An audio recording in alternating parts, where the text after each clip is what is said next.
Okay, FM 101.7. Yeah, Francis Xavier Sosu, lawyer ni, ono aso ye mrashe bedwani a ogina parliamentary candidate for NDC wo Madina. Openi no amano so yemusan some issues that are trending, particularly white paper and semi aba because of ayawa so west ogun issue. You know, purely a legal matter. Into ono akoye lawyer ni yemusan no. Council enyume, good evening o. Mepacho, good evening. Ni chamoni etiefo nyina. Etiefo so jo super. Say ho ye de. Mepacho nyankopando me hu ye. Council ye da se. Oh, Council, one pie boa daroma, onyankopon tie wo de ni bia ma enti. Ye ho ye. Na Council, this issue here white paper say me e court. Say Sam George who was a victim. Sa ada na so try boy and Sam George kwa na je ne kese. Na Sam George say or Supreme Court because said the president actual white paper no on TSM. Pacho betimi ama e friend saying interpretation say Supreme Court the right place here be kwa na for interpretation. Ne woman is enye Supreme Court pe na nko betimi akọ. Sa kwa say oba constitution na say oba your jurisprudence anytime obeka say there is a course of action, you know.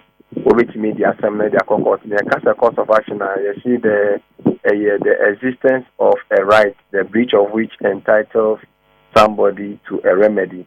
Akwese wo akwanyere wo fahundi dia obi achecha so media court no akọ challenge na wo hwe ni si wo ayawa so west wo gona yina ye nitia emi ekọ commission of inquiry ni bi emi ehwehwe nsema ba wo commission of inquiry na ya meka ne se commission penny for omotuna asem so ne bi obetumi aka se omudi omuhuni ema omuye adwuma padi boa wo man na because omu findings of fact no were nyoma na very obvious ema obi ehun yehun nsema yakopie mu ho evidence ema ya clearly say na security breaches recommendation in respect of the national security apparatus. Yes, here being say it will clean up the national security apparatus.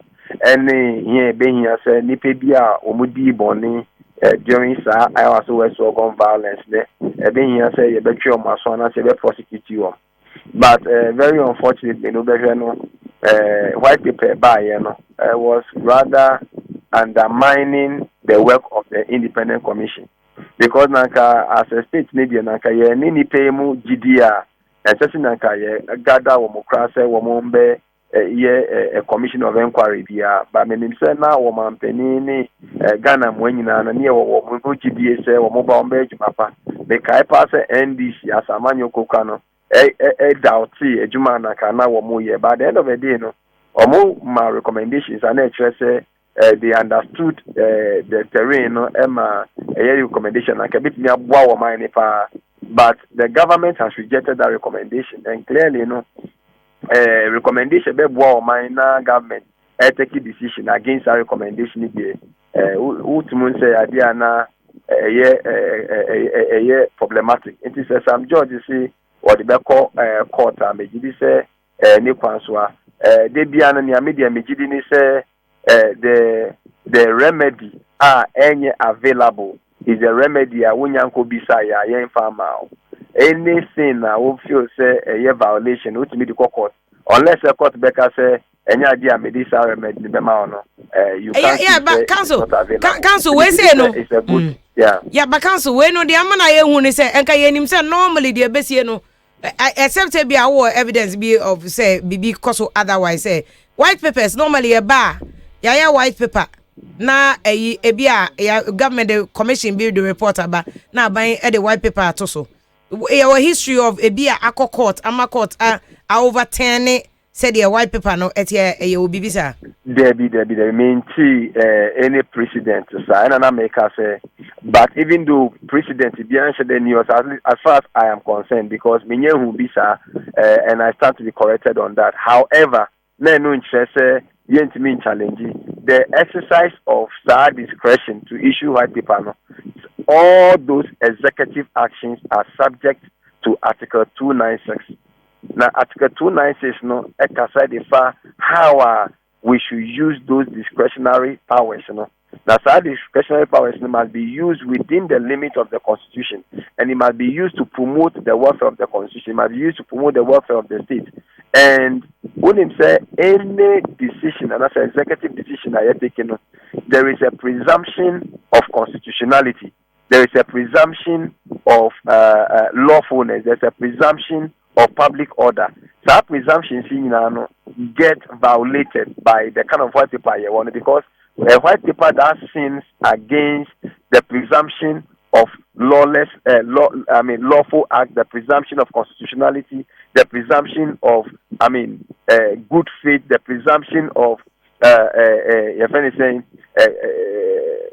and that's a presumption against lawlessness, then that white paper in itself, has not served the purpose for which it supposed the commission was served. But you say, we institute commission of inquiry into a major state problem, and that's a major problem. The reason why I will spend the public funds, setting up a commission of inquiry, is because you believe, say, assembly bar for my money I will be a person. Path, we will never go down that path again. It is so mine, yes, you say, Sadia, and ye public hearing of Sa Simon, Senya Beya, Nyoma, and we will give the state an opportunity for us to address that. But at the end of the day, the commission need the recommendation. Now, maybe a state manager say, oh, even though Yenga who say, Nyama, and Koyi, and I will suggest to Yenga say, no, me sorry, me yintum, because it is not in accordance with your mandate. I thought it raises a lot of concerns, and I believe the best way to then resolve that concern will be the law court. Council, my free on found another issue, which is Sammy Gyamfi and the office of the president. The statement about say, or and yes, be a politics no more now of 4J cabinet meeting. Let I invite cabinet members to a meeting. Ain't no more chain no. But that issue is still in court. Therefore, to me, pass judgment. But is it? What do you think about that issue, no? Yame can say, senior criminal jurisprudence in it here, no. The police can arrest somebody upon reasonable suspicion of a crime, and as I say, obeying a complaint,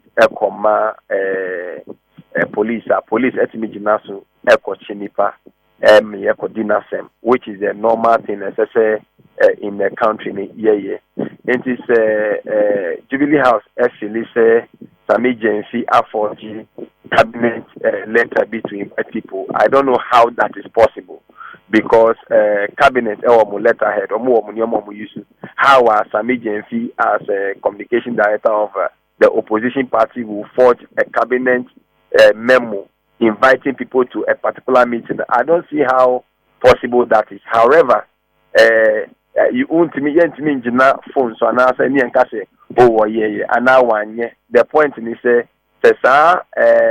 evidence ni wo yet me complain now we are complaining now. It means evidence there would back is our complaint. It is supposed to for chinipano or more this evidence ne confront nipano, and then based on that, you prepare the person and charge the person and simply take the person to the court. But when Uncle Banner say, I thought Subono and internet the boss are posted for again, because the first of in the first place, the first time posted for inviting some agents, or man can you now more invite no. Meanwhile, now what is happening, who say no the kind accord district court accord warrant to say this is in the phone. And until now inviting even though man can now more invite Sammy Gyamfi.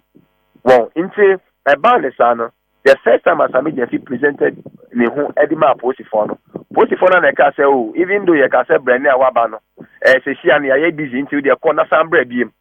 A bandesano and Sammy Gyamfi lawyers, Eddie Assembly court. Say, so Mafa, a chakwa warrant, district court say, a searching phone, dear. And yes, I want to cannot unlawful because etia Sammy Gyamfi the right to his privacy. Me challenge processes ni nyina wo mo fa mu wo ko gi sa warrant no e na wo mo sa filing injunction to restrain the police from any further action until say Sammy ya wo mo raise against our warrant ni nyama no is dealt with in a court of law. Nti eno na wo court ene yenya ndi ho asemi wieye en say o call Peace FM ko ya on the program wieye ya wo mo ko kire no. Nti ekobane sana you create the impression say you have some other reason for doing your way than say who ye will lawful duty. So the body was some for the biggest opposition party in an election year. The can you are expected to see say your opposition, other people in opposition and other people will raise issues say be among yourself now who ye done say you have a real case be a pursue. As a man, now as in area house, as I issue no be play out our court, especially this year or master. At the end of the day, no, it is justice for all, injustice to none. Ghana and Kenya, yeah, please say, baby, abekoyi, ediamai. My endo ati baby. Lawyer, yeah, that's it, baby. Lawyer, kasi human rights lawyer, Yera, Francis Sosu, any attending kawo kase. I say, I buy yeah, my politics and. Okay, FM 101.7.